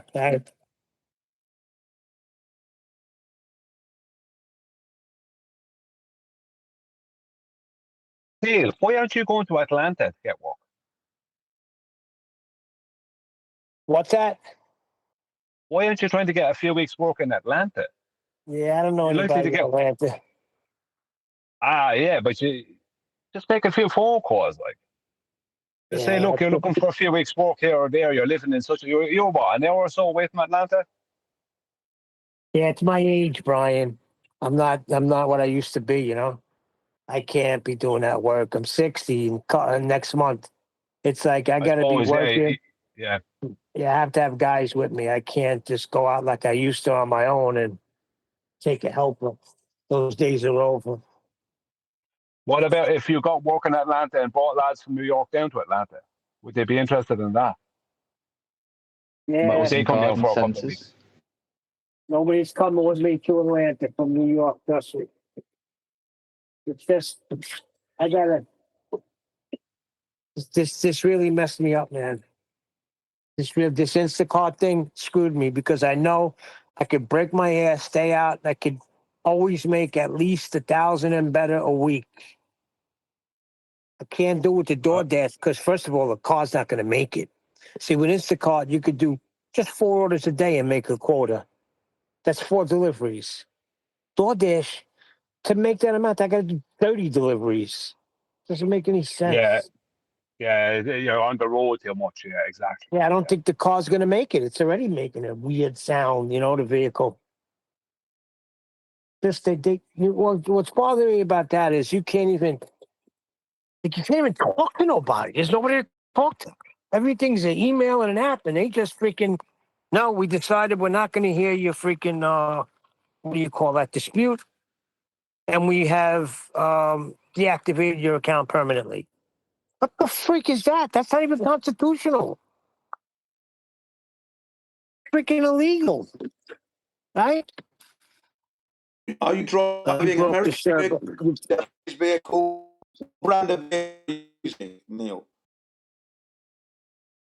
What's that? That's right, Jim. Oh, sorry, it's Rajan. I thought it was Neil. Not Neil, no. Yeah, it's me, but I didn't hear what you said. Oh, I said, what are you using? Or Japanese or what? Yeah, you're breaking up a little bit. I couldn't understand that. Are you using a vehicle?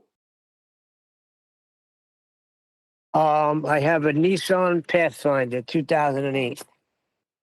Okay, the vehicle is, I've got a Nissan 1996, no trouble at all. So that's quite unusual. It's very unusual. Very unusual.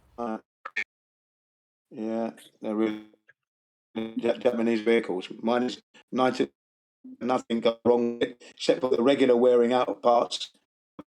So, and it's now coming up at 29 years old. So, you know. The only good, come on, the only good Unusual. Japanese vehicles, hold on, the only good Japanese makers is the Toyota and the Honda. Everything else And is the not, Nissan. it's not a Toyota or a Honda. That means Nissan, that means Hyundai, that means Kia. No, They're Korean. it's not my experience. Nissan, Yeah, Kia's Korean, you know, correct. that's Nissan. So is Nissan used to be Datsun, and they were a very reliable brand indeed. Engine-wise, bodywork was a bit rough, tend to rust. You know, they're still good. I'm not complaining. So no, yes, definitely brilliant. Yes, this is pretty good as well. And Yes. I'm glad we did this. But with that, I'm going to say another huge, massive, enormous thank you to both Discord and G+ panels for making today's after show possible. And of course, a massive thank you to all of you for liking, commenting, sharing, subscribing, joining as a Nathan Oakley 1980 channel member, and all that good stuff. I've been Nathan Oakley, and I will see you all in the next video.